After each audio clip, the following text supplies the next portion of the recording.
Ano tayo dito ng bagong helmet from TLD Philippines. Ito is Troy Lee Design A3 helmet for the world fastest riders. Oof. Malalaman ko na ang feeling na naka-TLD. Nakalagay dito, Virginia Tech 5-star yung helmet rating. Sa mga hindi pa nakakaalam yung Virginia Tech, sila yung may laboratory na nagtitest, nagra-rank ng mga helmets, especially for sports use. Para sa iba't ibang sports, syempre kasama na dun yung cycling. 5-star yung rating nila dito sa helmet na to. Kaya eto, hindi ka na magdududa dito sa quality nito. Kasi 5-star siya sa Virginia Tech Club yung rating. Yung kasama, ito, helmet. Tapos dito sa loob niya, may kasama pang, meron pa niyan, may owner's manual na napakakapal. Yan, hindi na natin babasahin yan. Ang kapal ng owner's manual nila. Iba't iba kasi ng language eh. Tapos dito sa pouch pa na to, may sticker pa ng TLD. Napakadami oh. Sino may gusto, sa inyo na lang to. Extra na padding, yan. Ionic Plus nakalagay. Tapos meron pa nito, helmet bag. Kung gusto mo siyang ilagay sa bag para hindi nagagasgas, may bag siya. You know? Ito breathable sa ilalim, protected dito sa ibabaw. May bag pa. Ito is available sa tatlong sizes. Extra small, small, medium large, saka XL, XXL. Tatlo yung pwede mo mapagpilian dito. So, depende sa sukat ng ulo mo. Sa akin, pumasok ang ulo ko dito sa medium large kasi 57 to 59 yung medium large nila. Ako kasi, pag sinukat ko tong ulo ko na ganyan, 58, 57 to 59, yun yung pasok sa akin. So, in between ito, which is ayos na ayos kasi saktong-sakto. Karaniwan kasi sa mga helmet na nasubukan ko, dalawa lang yung pwede mo mapagpilian. Minsan sa akin, 58 to 62, ganun. Sobrang laki ng talon. Malaki na yun kasi yung minimum size niya is 58 tapos 62. Siyempre, para magkasya yung 62, dapat lalakihan nila, diba? Pag ganun, sobrang laki na sa ulo ko nun. Tapos, yung iba naman, parang 53, 57. Hindi naman pwede sa akin yung kasi nga 57. Kasi yung ulo ko 58. Kaya eto, saktong-sakto kasi 57 to 59. In between nun, 58. So, in between ito. Kaya, yun. Happy ako sa size nito. Medium yung size niya. So, yun o. Testing na agad kung paano siya mag-fit. Yan. Ito, nakadikit lang to. Pwede pa siyang tanggalin. Yan. Ayun yung fitting niya. Sakto no. Sarap sa ulo. Ito, adjustable yan. Pwede mo pa siyang itaas. Yan, kung gusto mo nakataas talaga, pwede. Kung maglalagay ka dito ng goggles, yan. Pwede mo siya itaas. Nagkiklik naman siya. Hindi siya bababa basta. Yun o. Ang ganda rin ng ano dito. Pantay na pantay siya. Tapos, magnetic feedlock. Feedlock ka ba?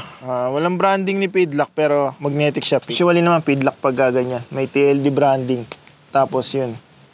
Didikit lang. Kabit na. Secure na yan. Pipindutin mo lang. Tanggal. Pwedeng one hand operation. Yung maganda dyan. Tapos itong strap niya. May TLD branding din. Sa gilid. Yan. Maganda para ma-adjust mo yung sa tenga. Sakto-sakto lang. Tapos yung bolt nitong ganda ng kulay oh. May kulay pa yung bolt ng visor. TLD logo andito. Ito sticker lang yan. Tatanggalin mo talaga yan. Nakalagay MIPS, EPP, tsaka EPS. So yung lining nito, 3 layer. MIPS siya. Itong loob nito is gumagalaw siya. Ayan yung itsura ng ibabaw niya. Camo siya. Camo. Na black tapos may blue. Ayan yung itsura ng likod niya. Tapos ito yung ratcheting niya. Na-adjust siya. Gilid. Ganyan yung itsura niya. Napakaraming vents, presko-presko. 4 sa harap, 5 sa ibabaw, 7 dito sa likod. Ganda. Ito yung tsura niyang loob niya. Walang exposed na styro or EPS dito. May iba kasi dito, labas yung styro. Ito hindi. Yan, covered siya. Yung MIPS or multi-impact protection system, yung setup nun, gumagalaw yung loob nito. So pag tumama siya, gagalaw. Hindi sasaluin ng ulo mo yung rotational impact. Pag tumama yung ulo mo, hindi ititwist yung ulo mo. Gagalaw lang yung helmet. Makikita mo yun sa mas mga mamahalin na helmet. Mga karaniwan na helmet, walang MIPS. So ito, naka-MIPS na kaya panalo na. Tapos, first impression, napakagaan. Sobrang gaan niya. Grabe ang gaan. Akala ko nga dito mabigat kasi ang feel sa kanya is premium. Maganda yung build quality. Hindi siya cheap material yung pagkakagawa. Pero magaan pa rin. Kasi karaniwan pagka magaan ng mga helmet, para masabi mo siyang magaan, titipid din sa klase ng material na gagamitin. Syempre, pagdating sa protection sa ulo, dapat di tayo magtitipid. Check natin yung weight Kasama pa yung mga etiketa niya. Ito ay 370 grams lang. 370 grams lang. Napakagaan. Itong half shell na to. Ito yung A3. May mga iba't ibang kulay pa na pwede mapagpilian. Alam ko meron ding A1, A2. Nakalagay dito, ito yung blue camo MIPS. Yan. Yung MIPS yung layer system Tapos, additional safety and protection yun pagka may MIPS yung helmet mo. Feedlock yan. Feedlock yung gamit nila. Officially feedlock. Wala lang branding pero feedlock yung gamit niyan. Ionic Plus. Etong padding niya is Ionic. Plus. According dito, ang Ionic Plus ay meron siyang mineral antimicrobial na naturally self-cleaning antimicrobial fabric. Kaya hindi lang siya ordinary na padding sa loob. Ionic Plus siya. Fights microbe on fabric, eliminates odor-causing bacteria, washless plus save natural resources. Ngayon pala makakasubok nito.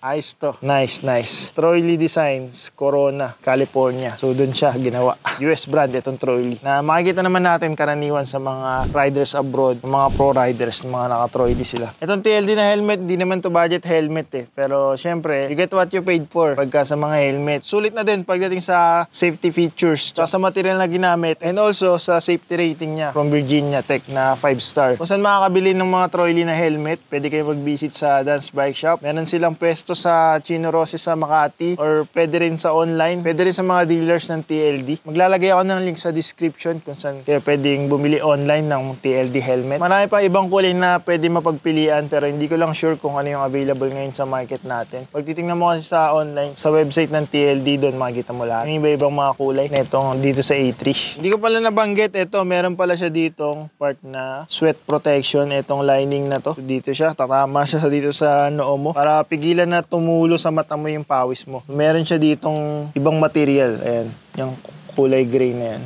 Ibang material yan. Tawag ni TLD dyan is Sweat Glide. TLD Sweat Glide System na EVA, wicking foam. So, yun yung mag-a-absorb ng pawis para hindi pupunta sa mata natin na mahapdi pag nagkataon. May mga kapadyak ba tayo dyan na naka-TLD din na helmet? Comment nyo naman sa baba yung review nyo. Kung naka-A3 kayo, share nyo naman yung experience nyo. Kung may mga tanong kayo or may request kayo na gawa natin ng video, i-comment nyo lang dyan sa baba. That's it for this video. Ride safe mga kapadyak.